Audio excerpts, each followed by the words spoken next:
भाजपनं काल मुंबईच्या महापौरपदासाठी रितू तावडे यांच्या नावाची घोषणा केली आहे। मुंबईचं सध्याचं राजकीय समीकरण पाहता 11 फेब्रुवारीला होणाऱ्या निवडणुकीमध्ये रितू तावडे या महापौरपदी बिनविरोध निवडूनही येतील। अधिकृत घोषणेनंतर त्या भाजपच्या पहिल्या महिला महापौर देखील ठरतील। पण त्यापूर्वीच रितू तावडे या चर्चेत आल्या। त्यांनी केलेल्या एका वक्तव्यामुळे त्यांच्या या वक्तव्यामुळे मुंबईचं राजकीय वातावरण तापलंय। घेऊया त्याचाच आढावा। मुंबई में इस तरह से बांग्लादेशी और इस तरह के लोग आके बैठे हैं, उनको यहाँ पे बैठने के लिए नहीं मिलेगा। आगे जाके बांग्लादेशी मुक्त मुंबई हम करेंगे।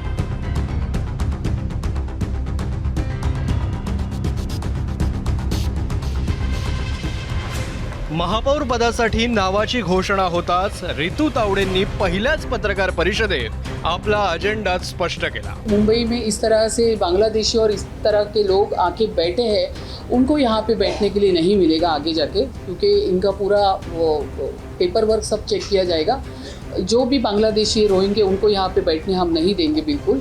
और मुंबई का रंग जो है वो भगवा ही रहेगा। बांग्लादेशी मुक्त मुंबई हम करेंगे। आता पहिल्याच चेंडूवर असा फटका मारल्यानंतर समोरच्या संघातूनही तसाच पलटवार येणार होता।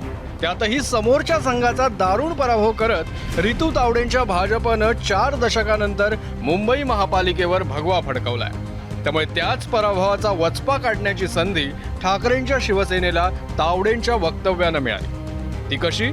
ऐका। भारत सरकारनं हिंदूंना मारणाऱ्या बांगलादेशला काही कोटी रुपये मदत केलेली आहे।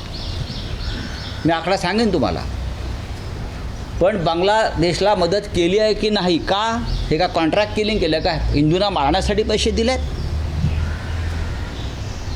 देशाच्या अर्थसंकल्पात हिंदूंच्या कत्तली करणाऱ्या, हिंदूंची मंदिरं पाडणाऱ्या, हिंदूंच्या घरावरती आगी लावणाऱ्या देशाला नरेंद्र मोदी आणि निर्मला सीतारामन काही कोटी रुपये मदत म्हणून देतात आणि याचा वापर हिंदूंच्या हत्येसाठी होतोय। राऊतांनी बांगलादेश संदर्भातलं वक्तव्य करत मोदींना टार्गेट केलं, पण याच वक्तव्यानंतर त्यांनी रितू तावडेंना काही सवालही केले।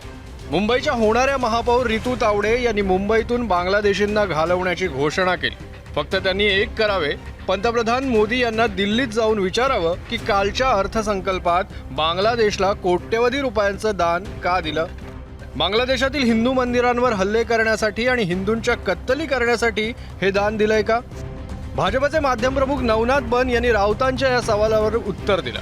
रितू तावडे म्हणतायत की मुंबईतील बांगलादेशी घुसखोरांना आम्ही बाहेर काढू, तर संजय राऊत तुम्हाला एवढी अडचण का होते?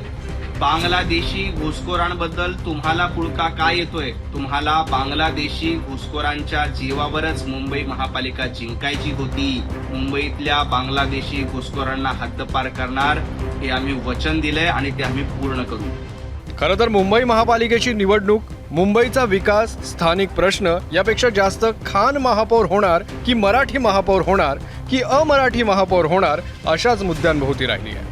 बांगलादेशी घुसखोर मतदार हाही मुद्दा भाजपनं ताकदीनं लावून धरला होता। त्याचाही फायदा त्यांना झाल्याचं निकालातून दिसून आलं। म्हणूनच की काय, आपल्या हार्डकोर मतदारांसाठी भाजपच्या महापौर पदाच्या रितू तावडेंनी सर्वात संवेदनशील मुद्द्यालाच हात घातलाय। आता त्यावरून म्हणायला का होईना संघर्षाची ठिणगी पडली आहे। ब्युरो रिपोर्ट, एबीपी माझा।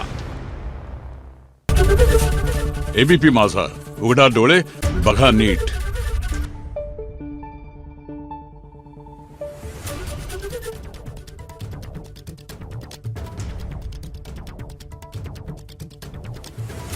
Thank you.